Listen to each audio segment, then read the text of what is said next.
If appearing on camera instantly sparks anxiety for you, don't worry. You can work on your on-camera presence. And today, I have 13 physical actions you can take to look natural and exude more comfort and confidence on camera. Hey there, thanks for clicking on this video. If you're new to my channel, I'm so glad you're here. My name is Katie Fellinger. I spent 15 years working in the top markets of TV and radio, and I also have expertise in do-it-yourself video creation. So on this channel, I merge that pro and DIY knowledge to help new video creators become production rock stars. So if that sounds like something you'd be interested in, consider subscribing for new content every Tuesday, and you can also ring the bell to get notified when new videos post. Okay. When it comes to your on-camera presence, there's absolutely something to be gained by having natural ability. But if appearing on camera doesn't come naturally, you can train yourself to get better. And let's face it, even in a world of tech overload, it's strange to talk to a piece of equipment, right? But here's the thing. Good camera presence is paramount to the success of your videos. No matter your message, your presence is what will create connection with your viewers. It's what will create trust with them. And frankly, it's what's gonna make them like you and enjoy watching you. So here are 13 physical tips to help. Tip number 1. Actually try to relax. Before you start recording, shake off anything weighing you down and invite a chill mindset in. Sit comfortably, stand comfortably, and wear clothing that you would actually wear, and that makes you feel like you. Now, we're not going to go too deep into personal aesthetics here, but I do have a whole video about how to look polished on camera. I will link that here and below in the description if you want to check that out. But you definitely want to feel like yourself in front of the camera. Okay, tip number 2, and I know it sounds cliche, but George Lucas once said they're cliches because they work. So smile. A simple smile actually works wonders for your on-camera presence.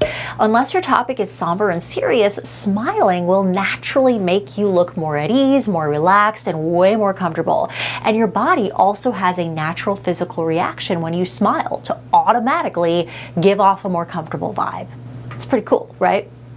Tip number 3, don't forget to blink. This seems so obvious, but when we're really nervous, sometimes our eyes just forget to blink on their own. How weird and creepy does it look when I just talk at you and my eyes never move? Pretty weird and creepy, yeah? So remember to blink. Okay, tip number 4 is all about your posture. Now, I know I told you to relax and you still want to do that, but at the same time, you want to exude confidence, trustworthiness, and authority, right? And your physical presence gives off vibes. When I hunch down like this, or if I look down at the floor and I barely make eye contact with you, how does that make you feel about my confidence and my authority on what I'm talking about? Not very good. Right? When we are really nervous or uncomfortable, we have this tendency to withdraw inward and physically close ourselves off. It's a protection mechanism, and you just gotta fight that. So you're sitting or standing up straight, you're gonna lift your chin up, your shoulders are back, you're confident. You got this, right? Do you see what a difference there is in how you react to me when I present myself like this versus this? It's totally palpable, right? Also, if you are standing, keep your feet planted in one spot so that you're not swaying or shifting position from one foot to the other. That keeps you from possibly moving out of the camera frame, but it also keeps you from looking like you just came from happy hour. Now, tip number 5 is to speak to one person. And here's what I mean by that. Rather than getting freaked out by the thought of lots of people watching you, just picture one person that you trust and feel really comfortable and at ease around. A friend, your spouse, a parent, heck, your pet, whomever it may be, and talk as if you're speaking directly to that person or animal. If it helps, you can even put up an actual picture of them right by the camera. The great thing about approaching it this way is that talking to only one person not only makes you feel more at ease, but it'll actually help you build a more personal connection with your viewers because your interaction will feel more intimate. Now, tip number 6 is to decide what to do with your hands. I know from my time in TV news that there were days when my weather clicker wasn't working, so I would have nothing in my hands at the green screen. And it is the most awkward feeling when you don't know where to put your hands. So if you have no idea what to do with them, you can simply fold them in your lap or at your waist. And if you want an even more casual feel, you can just stick one or both your hands in your pockets. The nature and tone of your video will dictate whether that's appropriate though, so keep that in mind. But also keep in mind too, your hands make really good props. You can and should use them to help you emphasize certain points. Like if I really want to drive home how critical your on-camera presence is, I'd use my hands, right? And if you normally tend to talk with your hands like I do, you should do it in your videos as well. Are there any other hand talkers out there? Let me know in the comments if you can relate. Now, the other great way to incorporate your hands into your videos is to guide your audience. So if you are comparing this versus that, or if you are pointing out a graphic that's supposed to show up in the final version of your video, those kinds of things, your hands essentially become your presentation pointers. Okay, tip number 7 is another cliche, but it is amazing how nerves can make us forget. Make sure you breathe and pace yourself. Try not to spit out an entire video having only taken 2 breaths through the whole thing, okay? If I talk really fast and I don't take a single second or even a small sip of air, you're gonna think that I sound really bizarre and strange and probably have a hard time understanding me, let alone paying attention to what it is I have to say, right? So breathe. And that leads well into tip number 8, which is to set your speaking pace to a level that people can follow and understand. You don't want to talk too fast or too slow. You don't want to go for the Micro Machine Guy nor Ben Stein and Ferris Bueller. In both cases, you run the risk of losing people's attention. So find that happy Goldilocks style medium where your rhythm feels and sounds natural. Now, along the same lines, number 9 is to use proper inflection. Inflection is that emphasis that you put on certain words as you speak. Make sure that you're emphasizing the words that need it and also avoiding it where it might send the wrong message. What I mean by that, if I add an upward inflection to the end of a statement, it could sound like a question, or it could sound immature or unconfident, like I'm lacking authority, or even questioning myself. Do you see what I mean by that? So rather than inflecting up, finish your statements purposefully and grounded with a downward inflection. That will give your voice that authoritative tone. Moving on to tip number 10, and this is specifically if you're using a script. Remember to write like you talk. Writing in your own voice, working your natural inflection, your own unique way of talking, even your idiosyncrasies into your scripts will only help you to deliver them in the most natural, authentic manner. And taking that one really important step further, use your voice. Not the voice that you think makes you sound authoritative, okay? You don't want to sound affected. So you don't need to drop your voice an octave. You don't need to put on your news voice or your expert voice. Use your voice. Now, tip number 11 is all about your preparation. Go into your recording knowing what you want to say and have either a script or an outline or notes ready, okay? Just having a basic format or talking points written out and sitting nearby at the ready where you can see them will save you having to store it all in your head.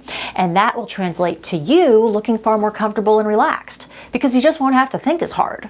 Now, next up, number 12, is to apply everything that we just covered in practice. Practice on camera. Practice as often as you can. You could set aside even just 30 minutes a week to sit in front of a camera and run through scripts. But you have to just start going through the motions and appearing on camera. So practice, practice, practice. The more you're on camera, the more comfortable you'll look and feel. And finally, tip number 13 is to constructively critique yourself. Watch yourself back and honestly assess your performance. Make notes and work on what you need to when you go to practice again. You might find that you have certain tics or quirks that you weren't aware of, or that your expression just looks odd. You might realize that your pace is way too fast or slow. You might notice things when you play yourself back that you had no idea was going on when you recorded. And that's actually happened to me a lot of times. Just One example, I realized when I watched myself back long ago that I always did this weird nod with my head when I would wrap up a video, and it just really looked very strange. So I consciously made sure that I didn't do it when I'd go to record again. That's just one example. You might find that you tend to fall back on certain phrases or words to the point of overkill. And to this day, I still fall back on certain words and phrases, especially when I ad-lib and go without a script. So to fix that, I almost always use a script, but if I am off script, I pay attention to and am super conscious of my own hooks, those words that I use to transition to my next thought as I'm still speaking. So I personally say things like obviously and of course when I'm mentally already ahead in the outline of what I want to say, but my words haven't caught up yet. So knowing those are phrases that I tend to fall back on makes it a lot easier for me to avoid them if I record a video without a script. So be constructive as you critique yourself and then actively try to work on any issues the next time you practice on camera, okay?